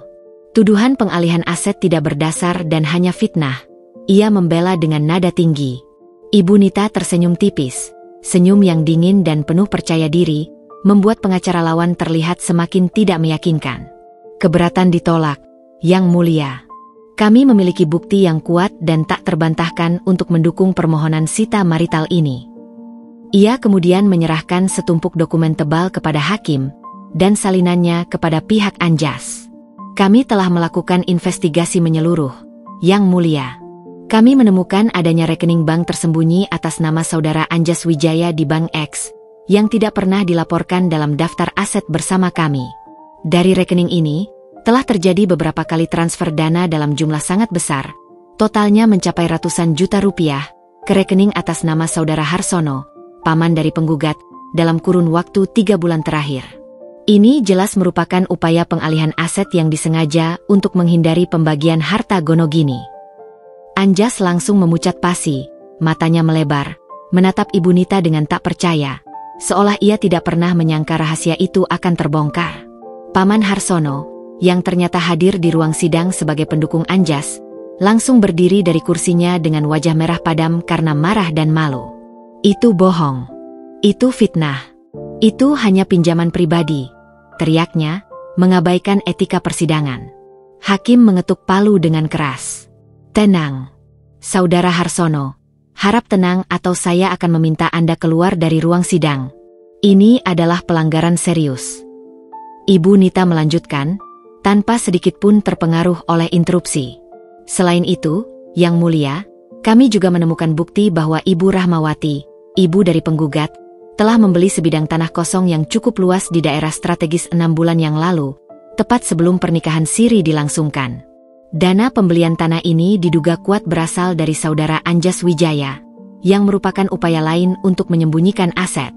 Kami memiliki bukti transfer dari rekening Anjas ke rekening Ibu Rahmawati yang jumlahnya sesuai dengan harga tanah tersebut, serta akta jual beli tanah yang menunjukkan pembelian tunai. Kali ini, Ibu mertua yang terlihat syok berat. Wajahnya memerah padam, tangannya gemetar, dan ia menatap Anjas dengan tatapan marah dan kecewa yang tak bisa disembunyikan, seolah menyalahkan Anjas karena kecerobohannya yang tidak bisa menjaga rahasia. Ia tidak pernah menyangka Ibu Nita bisa melacak transaksi sejauh itu dan mengungkap penyamarannya. "Yang mulia," kata Ibu Nita, suaranya kini lebih tegas dan menusuk dari sebelumnya. Semua bukti ini secara gamblang menunjukkan adanya itikat buruk dan persekongkolan yang terencana antara penggugat, Ibu Rahmawati, dan Saudara Harsono, untuk menyembunyikan dan mengalihkan aset dari klien kami, Nyonya Riana Paramita, dalam rangka menghindari kewajiban hukum. Oleh karena itu, kami memohon agar permohonan sita marital ini dikabulkan, dan aset-aset yang tersembunyi tersebut, rekening tersembunyi dan tanah yang dialihkan, segera dibekukan dan dimasukkan ke dalam daftar harta Gonogini yang akan diputuskan kemudian. Pengacara Anjas mencoba membela diri, mengatakan bahwa transaksi itu adalah pinjaman pribadi atau investasi keluarga yang tidak ada hubungannya dengan harta Gonogini. Namun, argumennya terdengar sangat lemah dan tidak meyakinkan di hadapan bukti-bukti yang disajikan Ibu Nita. Ia hanya bisa terbata-bata, tidak mampu membantah fakta-fakta yang telah dibongkar. Hakim mendengarkan dengan seksama, alisnya berkerut, lalu mengangguk perlahan. Setelah meninjau bukti-bukti di tangannya, ia mengambil keputusan. Mengingat bukti-bukti yang kuat dan relevan yang telah diajukan oleh pihak tergugat, yang menunjukkan adanya upaya pengalihan aset secara tidak sah, pengadilan mengabulkan permohonan penetapan sita marital atas seluruh aset saudara Anjas Wijaya yang terbukti dimiliki, termasuk rekening bank yang baru terungkap dan aset tanah yang diduga dialihkan kepada Ibu Rahmawati. Seluruh aset tersebut akan dibekukan dan masuk dalam daftar harta Gonogini yang akan diputuskan kemudian. Suara palu hakim berdentum nyaring, mengakhiri putusan. Dentum. Anjas langsung tertunduk lesu, bahunya merosot, seolah semua bebannya menimpa dirinya sekaligus. Ibu mertua tampak sangat marah dan frustasi. Ia berdiri dan menatap Riana dengan sorot mata yang penuh kebencian yang mendalam. Lebih dari sebelumnya, wajahnya merah padam karena amarah dan rasa malu yang luar biasa. Paman Harsono pun terlihat sangat kecewa dan marah, wajahnya keruh. Riana hanya menatap mereka dengan tatapan dingin, tanpa ekspresi berlebihan. Tidak ada kegembiraan meledak-ledak, hanya kepuasan yang dalam dan tenang. Ini adalah pukulan telak pertama yang nyata, yang akan sangat melumpuhkan mereka. Mereka telah kehilangan kendali atas sebagian besar aset mereka. Ini baru permulaan dari kehancuran finansial yang ia janjikan. Putusan sita marital yang dijatuhkan hakim menjadi berita buruk yang tak terhindarkan bagi Anjas dan ibu mertua.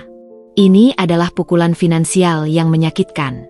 Namun, Riana tahu, pukulan material saja tidak cukup untuk membalas luka yang telah mereka torehkan. Ia ingin mereka merasakan kehinaan yang sama, rasa malu yang membakar hingga ke sumsum tulang, dan kehancuran reputasi yang tak bisa diperbaiki, bahkan dengan bertonton uang sekalipun. Ibu Nita, dengan pemahamannya yang mendalam akan keinginan kliennya, mulai melancarkan serangan berikutnya, perang di ranah publik. Beberapa hari setelah putusan sita marital diumumkan, gelombang informasi mulai bergerak.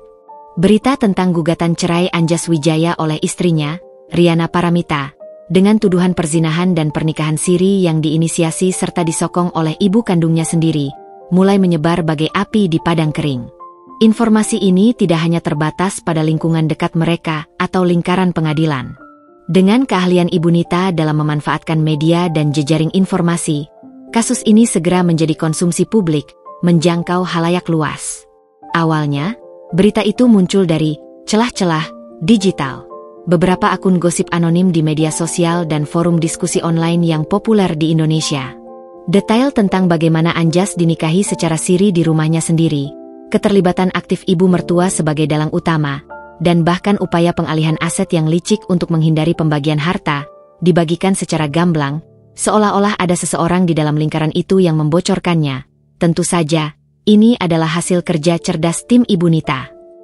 Komentar-komentar pedas dan sumpah serapah dari warganet, yang dikenal sangat vokal dan emosional terhadap isu-isu perselingkuhan dan pengkhianatan dalam rumah tangga, langsung membanjiri kolom diskusi. Dasar suami tidak tahu diri. Sudah punya istri cantik, mapan, malah selingkuh, pakai acara kawin siri di rumah istri sah pula. Otak di mana? Ibu mertua macam apa itu? Bukannya menasihati anaknya malah jadi kompor dan dalang kehancuran.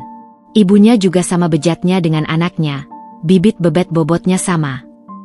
Pantasan uangnya ditransfer ke rekening paman sama beli tanah diam-diam. Ternyata mau kabur biar istri sah enggak dapat apa-apa. Modus lama yang busuk.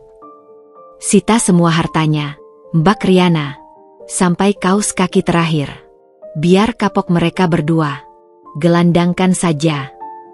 Pasti si pelakor itu juga kena karma. Enggak usah nangis-nangis di pengadilan. Riana membaca setiap komentar dengan kepuasan yang dingin.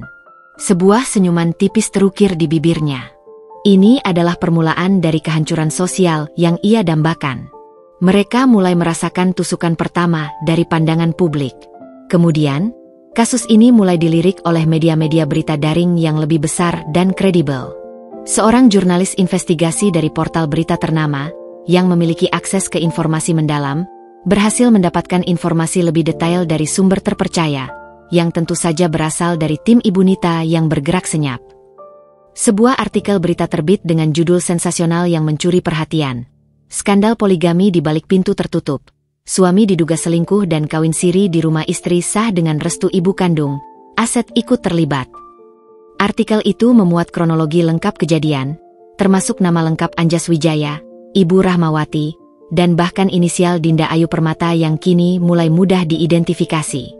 Video ijab kabul yang buram dari persidangan juga turut diunggah dalam artikel tersebut. Meskipun wajah-wajah dalam video itu diblur samar untuk menghindari masalah hukum, namun masih cukup jelas untuk dikenali oleh mereka yang terkait dan juga oleh publik yang sudah mulai mengikuti kasus ini. Hantaman reputasi tidak hanya menimpa Anjas, tetapi juga merembet ke ibu mertua, dan secara tidak langsung, bahkan ke pihak Paman Harsono yang namanya disebut dalam transaksi pengalihan aset. Anjas, yang merupakan seorang manajer di perusahaan swasta ternama, mulai mendapatkan sorotan negatif yang intens di tempat kerjanya. Lingkungan profesionalnya yang semula menghargainya sebagai pekerja keras dan berintegritas, kini memandangnya dengan tatapan jijik, curiga, dan tidak percaya. Rekan kerja menjauhinya, beberapa bahkan secara terang-terangan menunjukkan ketidaknyamanan dan keengganan untuk berinteraksi dengannya. Perusahaan tempatnya bekerja, yang sangat menjunjung tinggi etika dan citra publik, mulai menunjukkan gelagat tidak senang.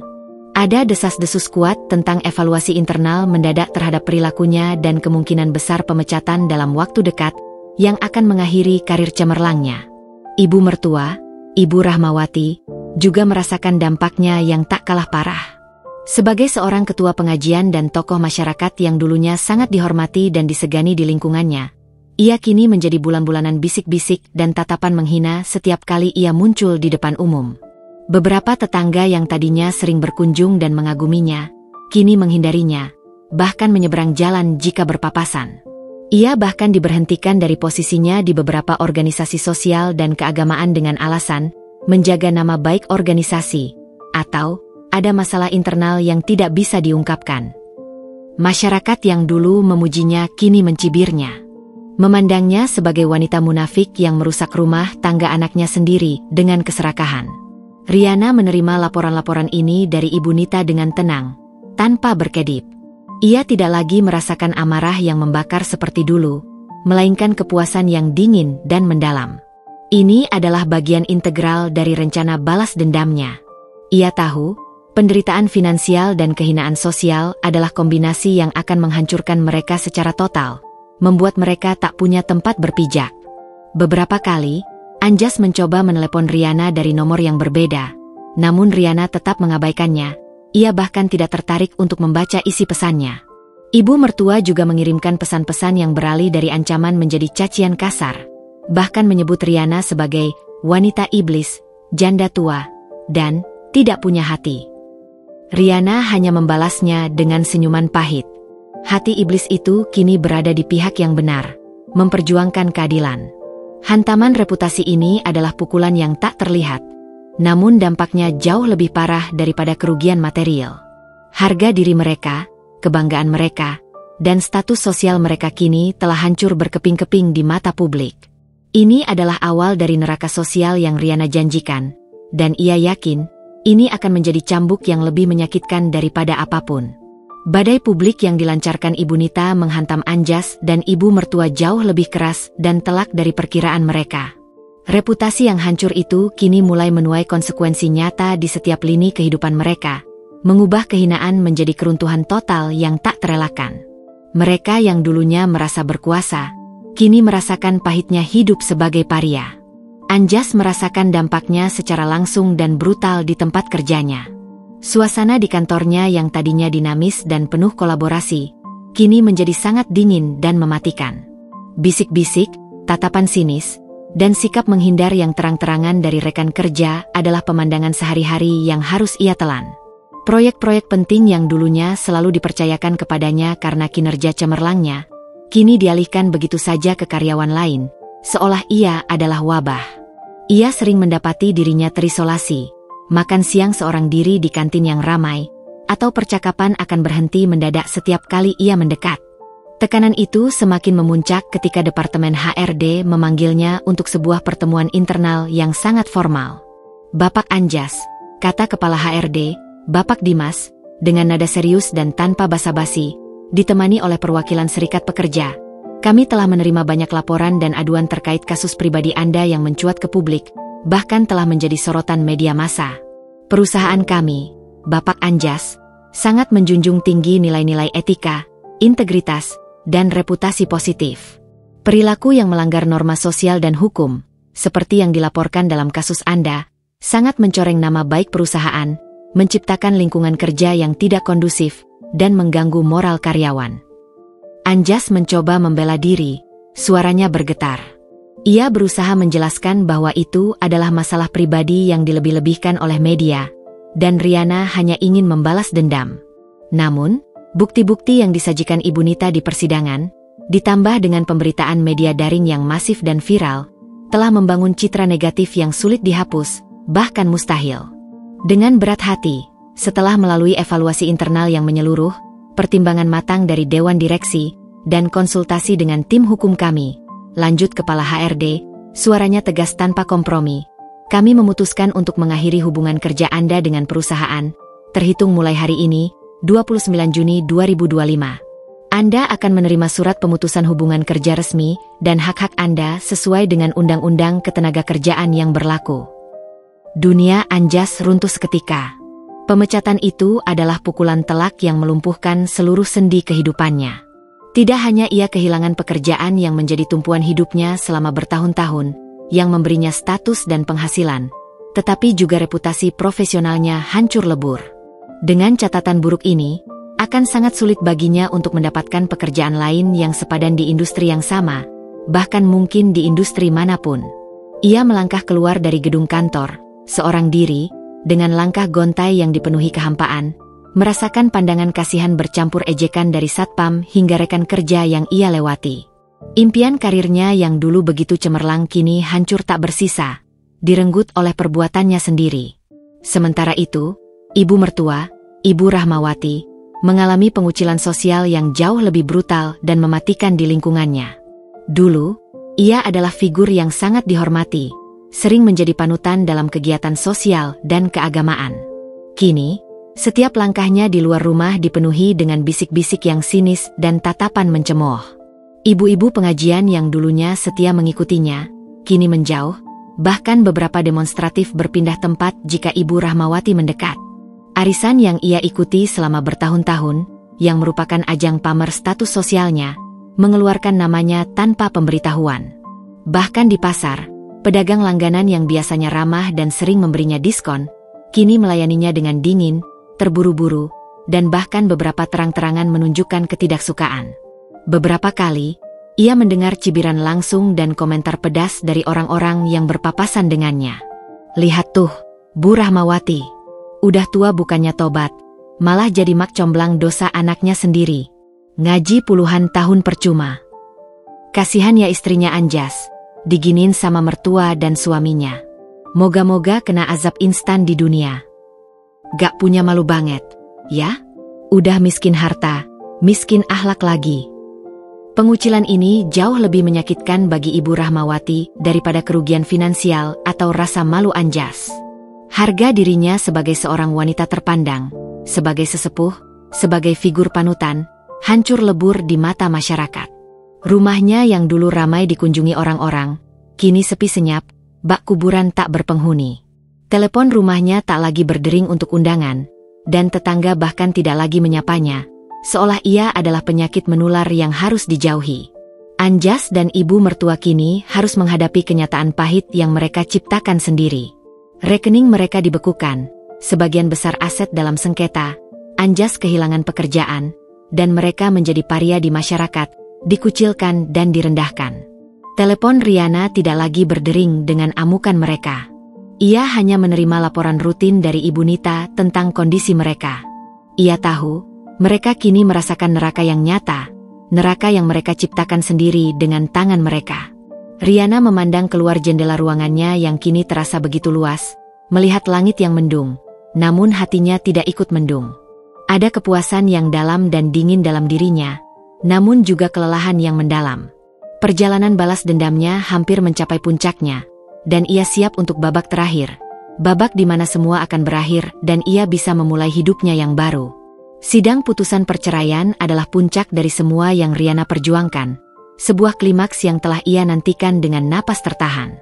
Setelah berminggu-minggu, bahkan berbulan-bulan, terlibat dalam persidangan yang menguras emosi, tenaga, dan terkadang air mata, hari penentuan itu akhirnya tiba.